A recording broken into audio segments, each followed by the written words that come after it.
여러분 반갑습니다. 시작한 지 엊그제 같은데 벌써 4강입니다. 네. 지난 한 주 동안에는 참 큰일이 일어났었죠. 멋있는 일이 일어났는데 이수지 작가님이 아동문학의 노벨상이라고 하는 안데르센상을 수상을 했어요. 정말 세계적으로 어려운 일인데 우리나라 책이 외서에 번역되고 각계 여러 나라에 확산되어야 가능한 일인데 KBBY라는 우리나라 그 국제 어린이 청소년 도서 위원회에서 이거를 얼만큼 애를 썼는지 또 이수지 작가님의 작품성 이런 모든 것들이 기적을 일으킨 것 같아요.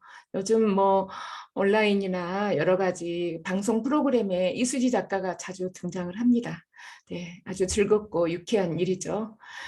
오늘 그림책 인문학, 오늘은 그림책을 통해서 이제 실패를 배워보는 거예요. 실패가 주는 선물이라는 제목인데 우리는 그런 실패를 어떻게 찾아가 볼 건가? 그러면 3. 실패의 이어짐이라는 내용으로 한번 쭉 살펴볼 것이고요. 그다음에 두 번째로는 실패를 성장으로 나아가는 그림책. 네. 그리고 실패를 기회로 만드는 인문도서까지 쭉 살펴본 다음에 실패가 가져다 주는 것은 무엇인지 진정한 의미를 만나보겠습니다. 먼저 3. 실패의 이어짐. 들어가기 전에 이 그림을 한번 보실까요? 네, 여러분 잘 아실 거예요. 길거리 가수 세미. 그렇습니다. 실패를 대하는 마인드를 한번 볼까요? 길거리 가수 세미는 정말 자기가 대중 앞에서 노래 부르는 게 꿈이었는데 열심히 거리의 악사로서 지내다가 서커스 단장에게 이용당하고 그 다음에 엔터테인먼트에게 이용당하고 빈털터리로 이렇게 앉아 있습니다. 이게 끝일까요? 끝이 아니죠. 정말 자기가 바라는 게 뭔지를 깨닫게 되는 거예요. 그 깨닫게 되는 거는 과거에 자기랑 함께했던 친구들, 길냥이 또 유기견 이런 동물 친구들도 있었지만 그때 시작 부분에서 거리에 따라다니는 아이들 그때 정말 행복했었거든요.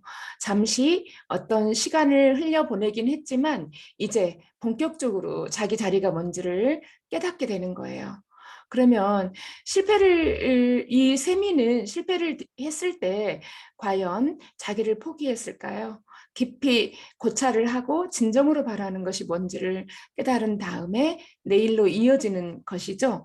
이렇듯 우리도 늘 일상 속에서 실패를 만나게 될 수밖에 없습니다. 우리는 실패를 뭐든지 쉽게 도전하는 사람이 어떤 일에 쉽게 도전하는 사람이 있는가 하면 어떤 사람들은 새로운 일에 한 걸음 내딛는 것조차 불안하기도 하죠. 실패하는 게 무섭기 때문이에요. 하지만 아무것도 하지 않는다면 얻는 것도 없다는 우리 이런 얘기 너무 많이 주고받고 있어요. 그걸 알고 있으면서도 많은 사람이 실패에 대한 두려움 때문에 선뜻 도전을 하지 못합니다. 이 현상은 어른이 돼서 형성된 것이 아니고 우리가 어렸을 때부터 극단적 산업 발전과 맞물리는 성공지상주의 현상으로 빚어진 부작용의 단면입니다. 1등만 인정받는 세상. 예컨대 누구나 자유롭게 발표할 수 있는 교실에서 적합한 발표를 하지 않으면 무시받거나 야유를 감당해야 하므로 망설이고 주저하는 것이죠. 이 작은 패배감, 실패감, 열등감이 누적되면서 자기 삶을 살아가는 동안 자기 자신의 주인공이 되지 못하게 하는 방해작용을 하게 됩니다. 지금 잘하고 있는 아이들 역시 학교에서 많은 프로젝트를 운영하면서 학생들에게 많은 경험을 하고 있어요. 잘 사는 나라 건설을 캐치로 내걸었던 때부터 벌써 40년도 넘게 경과되고 있지만 여전히 우리 아이들은 고도 경쟁 속에 놓여 있는 것은 마찬가지입니다. 잘하지 못하면 인생 끝장이다? 이렇게 옥죄면서 의식 속에서 성공을 왜곡된 언어로 자리 잡게 합니다. 부정적 결과를 예상했을 때 실제로 나쁜 결과가 나올 수도 지요. 하지만 대부분의 사람들이 인식하는 성공형은 몇 명이나 할 수 있을까요? 저는 질문을 던져보고 싶습니다. 우리가 생각하는 다수의 성공은 과연 어느 정도로 할 수 있을까요? 반대로 원하는 것을 이루지 못했을 때 완전히 끝장나는 경우도 드물어요. 왜냐하면 우리는 계속 이어가니까요. 네, 성공 지상주의로 내몰았을 때 작은 미시적인 것부터 흔들리게 되면 삶에서 부딪히는 다양한 실패는 인생을 송두리째 뽑히게 하기도 하죠. 그게 이제 우리가 한번 살펴볼 것이 과정 중심, 그다음에 결과 중심 이런 것도 비교해 볼 필요가 있습니다.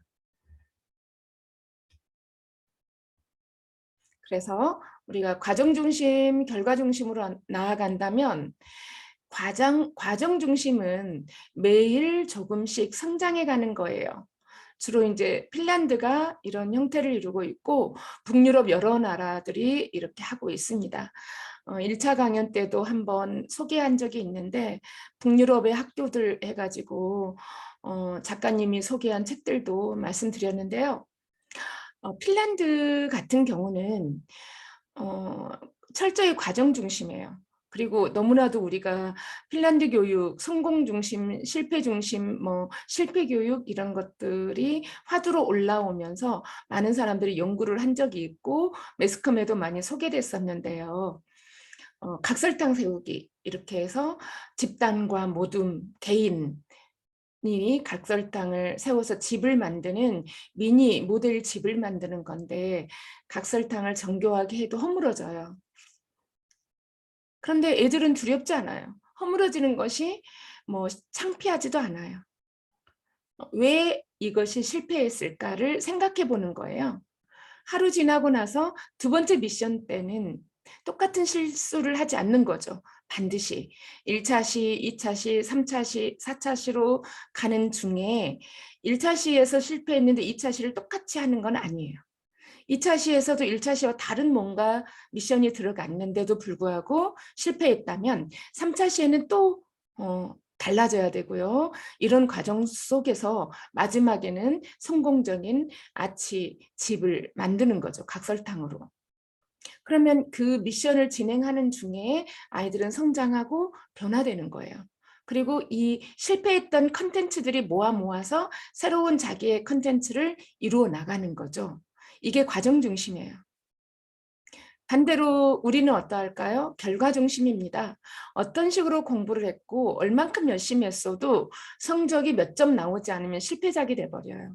A그룹에 B그룹에 들어가지 못하고요. C그룹, D그룹으로 들어가면 나고자 취급을 받게 되는 게 우리나라의 현상이죠.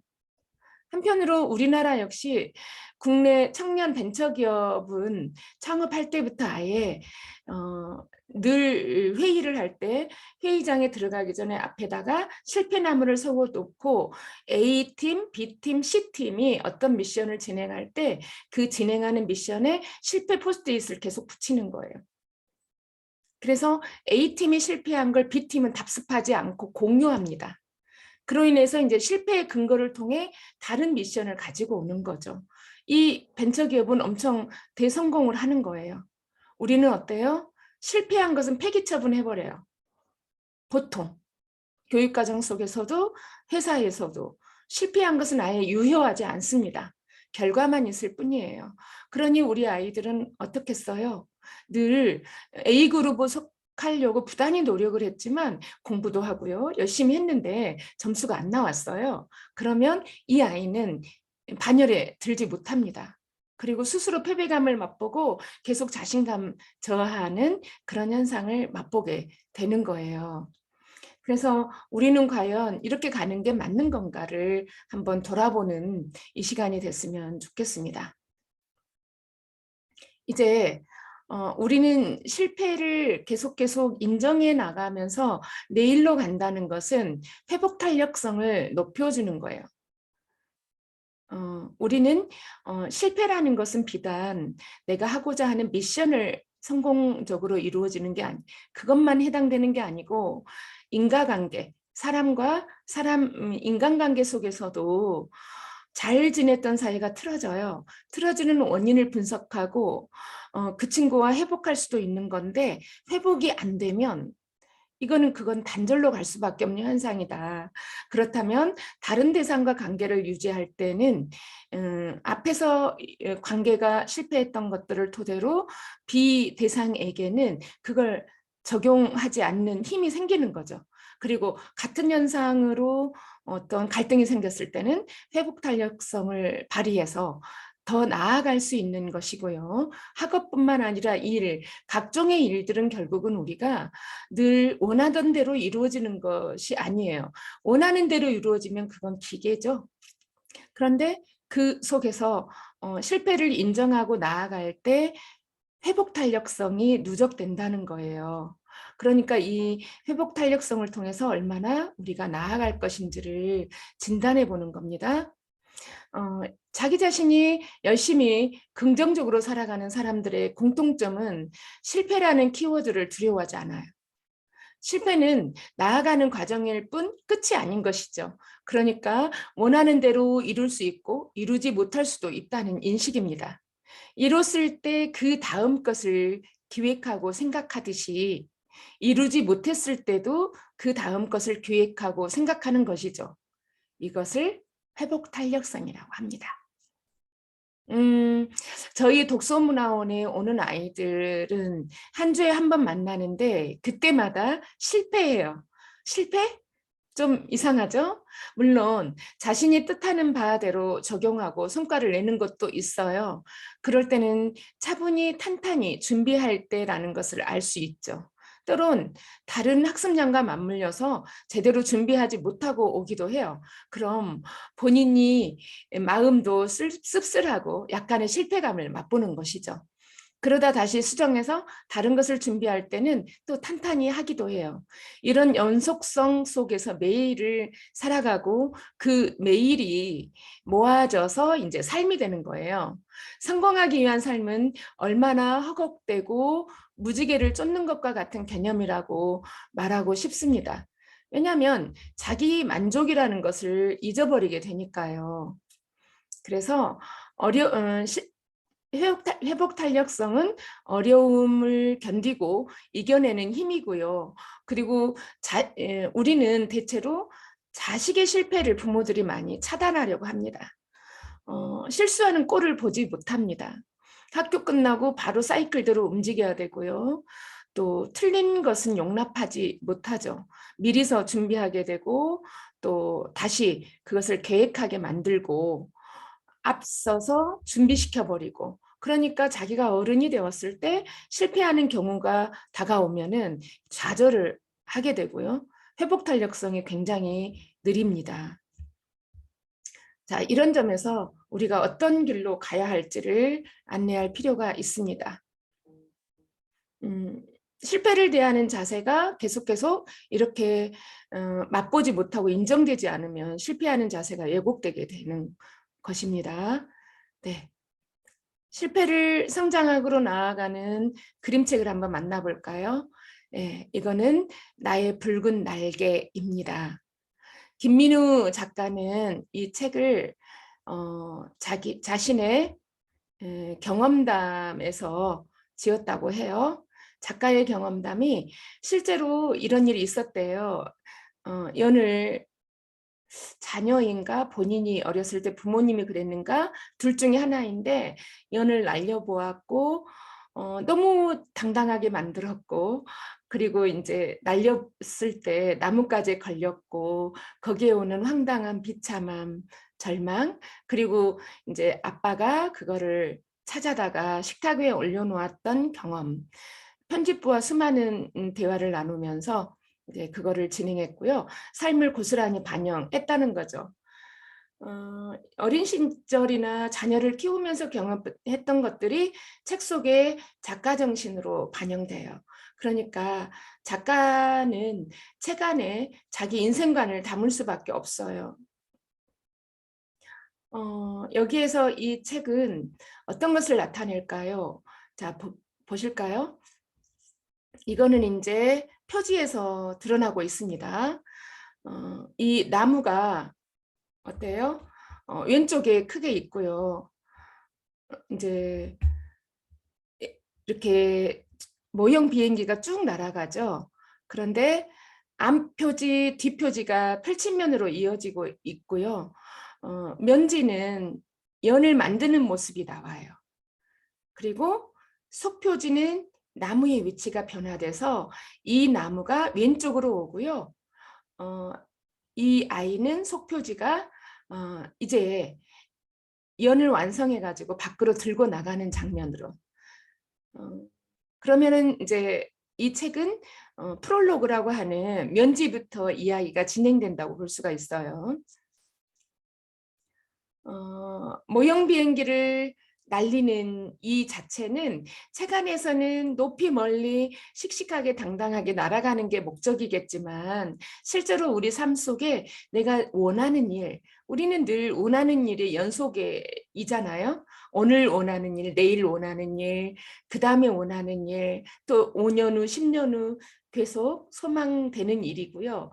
그 소망되는 일이 무난히 이루어지는 날이 얼마나 있을까요? 이 책도 마찬가지로 지금 당장에 연을 날리는 일이 소망이죠. 잘 만들어서 나왔고 테스트해 보니까 너무 잘 날았어요. 얼마나 기분이 좋겠어요. 이때는 정말 만족스러운 표정이 보이시죠, 여러분? 눈, 입, 꼬리 올라가고요. 애니메이션을 전공한 이 작가의 그림의 특징이 아주 잘 나와 있습니다. 그런데 여자친구를 만나서 그 친구도 모형 비행기 날리기에 참여하는 친구인가 봐요. 그래서 이제 여자아이가 날리는 모습을 물끄러미 바라보고 속으로 그렇죠. 에게 하는 마음. 여자아이도 이 친구에게 물어봅니다. 너 지금까지 내가 날리는 걸 봤으니 너도 한번 날려봐 라는 제안을 하죠. 그런데 어떻게 해요? 힘껏 날렸는데 그만 너무 멀리 날아가더니 나뭇가지에 걸리고 말았어요. 이런 예기치 않은 실패죠. 우리는 탄탄대로로 갈 줄 알았더니 복병이 꼭 어딘가에가 있어요. 그래서 실패하고 말아요. 주인공의 마음을 봐볼까요? 이 날마다 들여다보고 날마다 쳐다보고 봄, 여름, 가을이 지나가게 되고 계절의 변화, 색상의 변화도 여기서 연출되고 있어요. 작가는 시간의 흐름을 그림의 색채, 또 위치 이런 걸로 잘 나타내고 있는데 커다란 나무와 작은 아이가 엄청 이 실패를 만났을 때 그 마음의 슬픔, 절망감 이거를 크기로 엄청나게 비교를 해놨어요. 그림이 너무 멋있고 아름답거든요.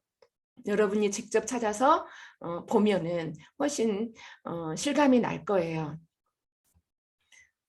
그리고 이제 연이 사라져 버렸어요. 이때도 작가는 치밀하게 색채로 나타납니다.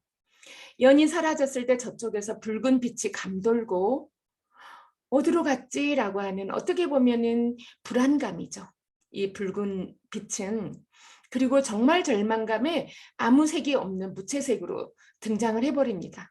집으로 돌아와요. 곳곳을 다 찾아도 없었어요. 깜깜한 밤이 돼서 집으로 돌아올 때 집에 아파트에 들어설 때 노란 불이 활짝 켜집니다.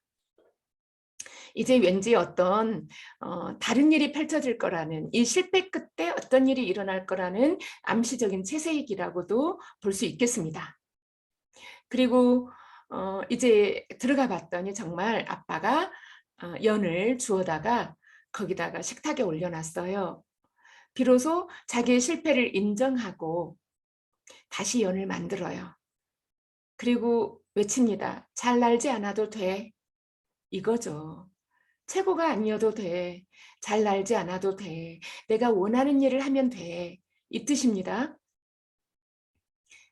그런데 더 멋있는 건요. 마지막에 앞면지에서는 아이 혼자 연을 만들었고요. 뒷면지에서는 아까 같이 연을 테스트했던 여자아이가 등장합니다. 얼마나 좋은 일인가요? 이제 성장했어요. 혼자가 아니고 나 혼자 멋진 것이 아니고 다 같이 함께 더불어 잘 살아가는 세상, 보편적 가치이죠. 성장하고 지향하는 관점은 뭐냐면 이렇게 경쟁이고 최고가 되고 성공지향적으로 갔을 때는 개인 중심이거든요. 근데 보편적 가치는 함께 잘 살아가는 것, 그걸로 성장한 거예요. 너무 아름답습니다.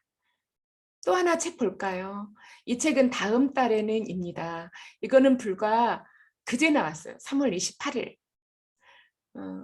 다음 달에는 전미화 작가의 작품인데 정말 멋있거든요. 갑자기 닥친 불행, 내일에 대한 희망을 이어지는 그림책인데 여러분이 살펴보시기 바랍니다. 저는 이 그림을 통해서 쭉 먼저 설명을 해준다면 그림이 울보 아빠와 속 깊은 아들이 함께 사는 집 이야기예요. 집이 아니에요. 봉고차입니다. 전미화 작가의 말을 살짝 빌린다면 이 책은 주거에 대한 살아가는 것에 대한 그리고 긍정에 대한 이야기이기도 하다라고 살짝 한마디 써놨거든요. 그런데 제가 이 책을 따끈하게 어제 받아서 읽는 중에 제 생각에는 코로나19는 수많은 자영업자들의 실패와 좌절, 고통을 안겨주었죠. 그거에 대한 위로가 아닌가. 작가는 이 위기를 거치고 있는 사람들에 대한 위로를 담고 싶었을 것이라고 짐작해 봅니다. 사실 작가님은 몇 년 전에 텔레비전에 나온 자동차 가족을 보면서 작품으로 옮기게 되었다고 해요.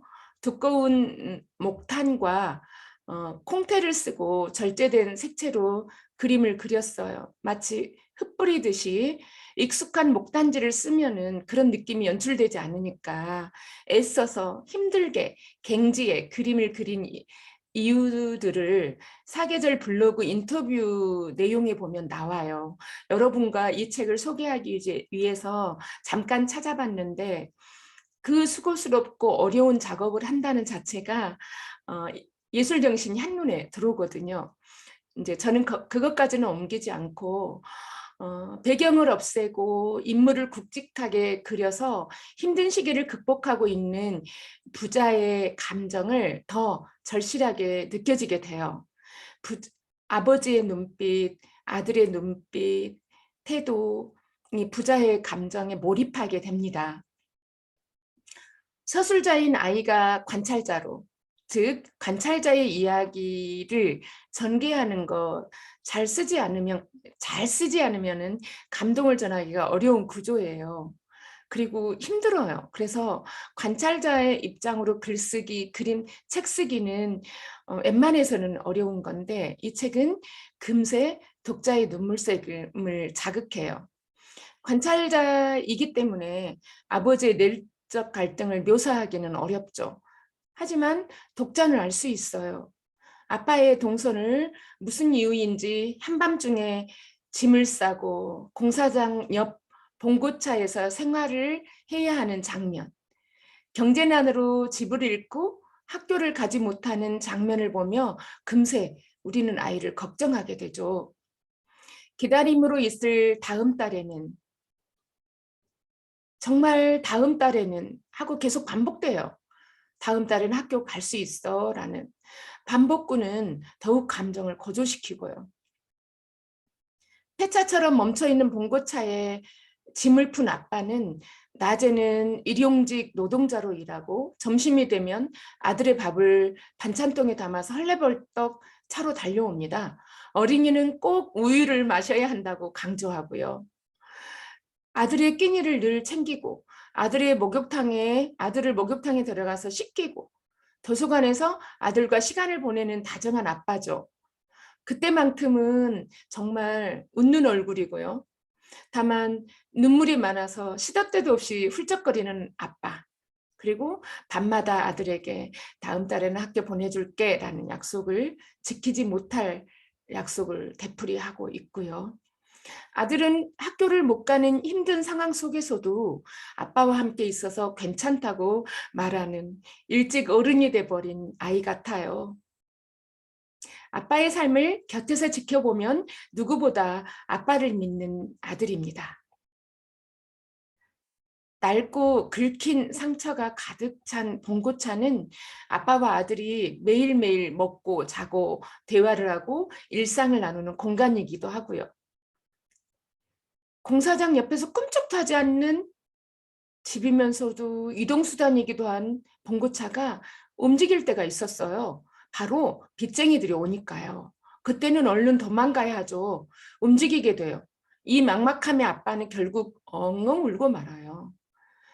작은 손은 아빠의 등을 토닥토닥 해주고요.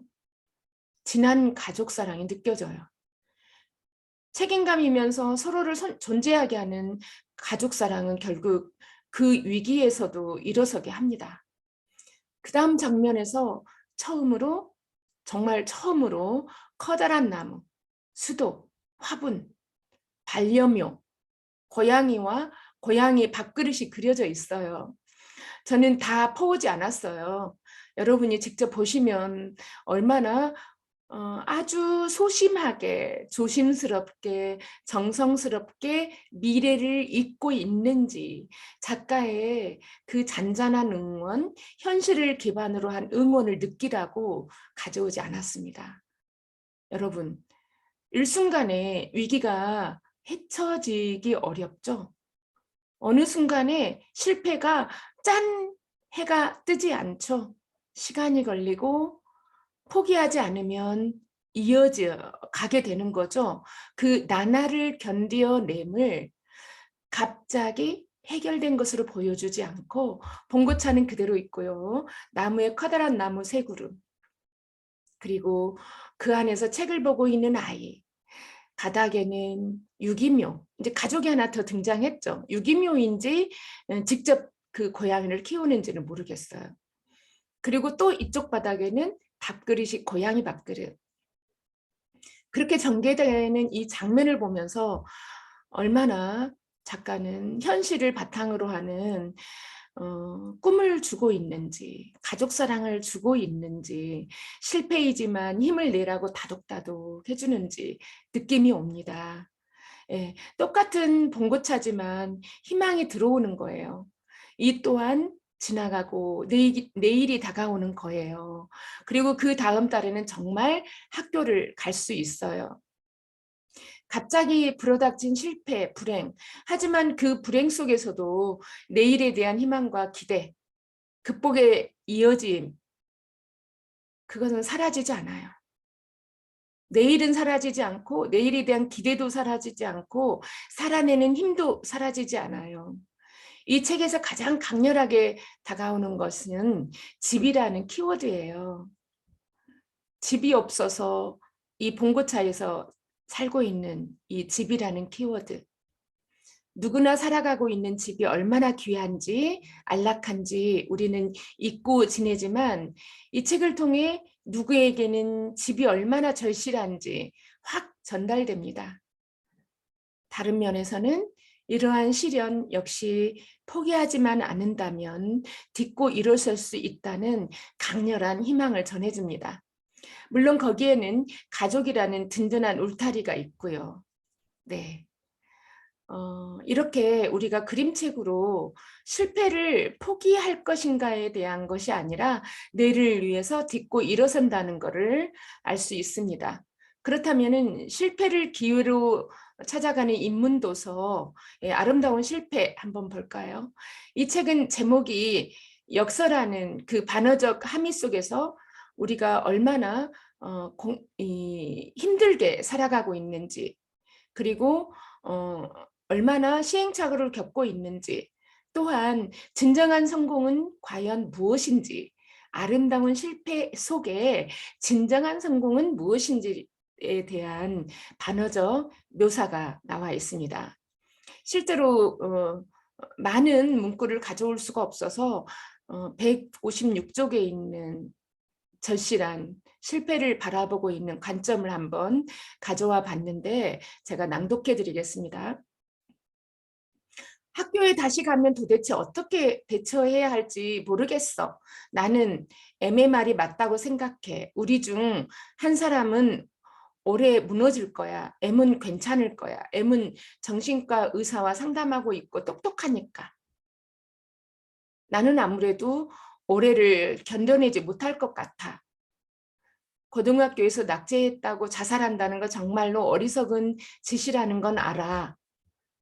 하지만 인생에서 실패할 게 확실하고 제발 살려달라고 외치고 싶은 마음만 굴뚝 같은 채 하루하루를 보내게 될 게 불보듯 뻔하니까 죽고 싶다는 생각에 사로잡히면 세상사가 아무 의미도 없게 돼. 어떻게 해야 좋을지 모르겠어. 상담을 요청하면 정말 도움이 될까? 괜히 부모님의 돈만 날리는 건 아닐까? 하지만 요는 나는 도움을 청할 수 없다는 거야. 내게 사회 공포증이 있을지도 모르겠다는 걸, 그리고 자살을 생각하고 있다는 걸 무슨 수로 설명할 수 있을까? 너무 무서워. 이 책은 수많은 그 실패의 고통을 안고 있는 그런 이야기들이 나와 있고요. 진정으로 이런 고통 속에서 우리 교육은 어떻게 이루어지고 있는가? 교육의 방향성 이런 것들이 잘 제시되어 있어요. 그리고 두 번째로는 제가 몇 번에 거듭돼서 안내하고 있는 평균의 정말 부모님들이라면 또 내일을 살고 싶다면 나의 꿈이 무엇이다면 한번 꼭 이 책을 보셨으면 좋겠어요. 나이 차는 다 있습니다. 우리 그림책 인문학의 이 강연을 듣고 있는 여러분 중에도 30대도 있고 40대도 있고 50대, 70대도 있을 거예요. 그런데 나이가 들었다고 소망이 없고 젊다고 소망이 있고 그런 건 아니잖아요. 소망의 연속으로 우리는 살아갑니다. 무덤에 들어갈 때까지 우리는 하고 싶다가 이어집니다. 그러면 이 평균의 정말을 통해서 우리는 얼마나 1등 지상주의로 그다음에 경쟁 속에 있는 것으로 살아가고 있는지 그것을 살펴볼 필요가 있어요. 그래서 실패하면 절대 성공할 수 없다. 결과를 성공과 실패 둘 중 하나로만 생각하기 때문입니다. 뭐 이런 이야기들 너무 많죠. 이 책에서도 그게 나와요. 고도의 산업화 사회 속에서 우리는 과잉 경쟁 속에 쫓아와 버렸는데 지금도 여전히 그렇게 살고 있다. 그렇다면 생각을 바꿔야죠. 나의 꿈이 뭔지, 나의 희망이 뭔지, 하나하나의 거듭된 실패 속에서 내가 진짜 나아가야 할 것은 무엇인지 연구해야 되고요. 이 책 안에는 수많은 실패자들이 미시적 동기를 통해서 자기를 나아가게 하는 이야기들이 충분히 들어 있습니다. 그러면 실패가 가져다 주는 건 뭘까요? 성장할 때 리셋의 기반이 됩니다. 우리가 하나하나 다가오는 것들이 어떻게 반드시 한 가지를 성공하기 위해서 1개, 2개, 3개, 4개, 5개 실패합니다. 근데 그 성공한 것은 나중에는 이 다른 것을 만들어내는 또 다른 컨텐츠가 돼요. 이게 없다면 우리는 아까 처음에 얘기했듯이 하나의 성공 사례만이 각광받는 구조에 있는데 핀란드 같은 교육 선진국에서는 1위, 2가, 3위, 4가 실패했던 것들은 전부 다음에 성공했을 때 들어가는 컨텐츠로 재사용돼요. 리셋됩니다. 우리는 이렇게 리셋의 선물이 될 수 있도록 우리가 실패를 인정하고 마주할 수 있어야겠어요. 그다음에 변화 시대의 기본 의식이에요. 우리는 지금 엄청난 변화에 살고 있습니다. 우리가 생각하는 것보다 훨씬 빠르게 변화하고 있고요. 정말 세상이 많이 바뀌었네라고 생각하고 되돌아봐도 1, 2년밖에 안 된 것처럼 세상은 우리의 예상 범위를 넘어 엄청나게 빠르게 변화하고 있습니다. 그렇다면 우리가 앞으로 살아갈 사회, 아이들이 성장해서 살아갈 세상은 지금과는 다른 세상이 펼쳐져요. 우리가 바라보는 실패에 대한 의식은 그 의식은 결과 중심의 의식이 아니라 과정 중심이면서 자신을 끊임없이 인정하고 내일을 향하여 나아가는 것임을 인정하는 생존 의식입니다. 생존 의식이에요. 그런데 우리는 계속 결과 중심으로 아이를 바라보고 성장시키려고 하고 내 자신도 그렇게 가려고 합니다. 어른들, 부모들이 산업사회 고도 성장의 경쟁의식에서 벗어나 함께 그리고 같이 가자라는 이 가치가 동행할 때 우리 아이들도 자신을 연마하는 의식으로 바꿀 수 있어요. 실패를 통해 성장하는 의식, 함께하는 의식, 우리가 함께 만들어 가봤으면 좋겠습니다. 지금까지는 나를 위해 살아왔고 우리 가족을 위해 살아왔고 나만이면 되고 우리 아이가 1등하면 되고 이것의 생각으로 우리 많은 사회 공동의식을 가졌다면 이제는 함께 내 자식뿐만 아니라 주변이 함께 변화되기 위해서 실패를 인정하는 그런 의식으로 바꾸면 어떨까요? 쉽지 않습니다. 지금 이 시간에는 당장에 그래 꼭 1등이 아니어도 돼. 우리 아이가 틀려도 돼. 그리고 내일을 위해 준비해도 돼. 잠깐이라도 반성할 겁니다. 그런데 구조 속에 들어가면 어떻게 될까요? 우리 아이가 밀리는 것, 안 하는 것, 또 바르게 안 하고 엉뚱한 짓을 하고 있는 것을 용납하는 여유가 얼마나 있을까요? 그런데 그 얼마나 있을까요가 모아서 중3, 고3을 보내고 대학교의 생활을 맞이하게 됩니다. 그러면 그때는 이미 정말 획기적으로 변하는 시대인데 언제까지나 이렇게 40년 전의 의식 속에 갇혀서 우리가 살아가야 할지 질문을 던져보고 싶습니다. 오늘은 그 붉은 날개, 나의 붉은 날개와 다음 달에는 두 작품을 통해서 우리가 지금 내 의식의 변화를 들여다봤어요. 실패는 성공의 어머니가 달리 일어나는 게 아니겠죠. 자, 여러분 이 시간에 돌아보는 시간이 되었길 기대해 봅니다. 또 여러분의 피드백 기대합니다. 네, 감사합니다. 이 시간 마치겠습니다.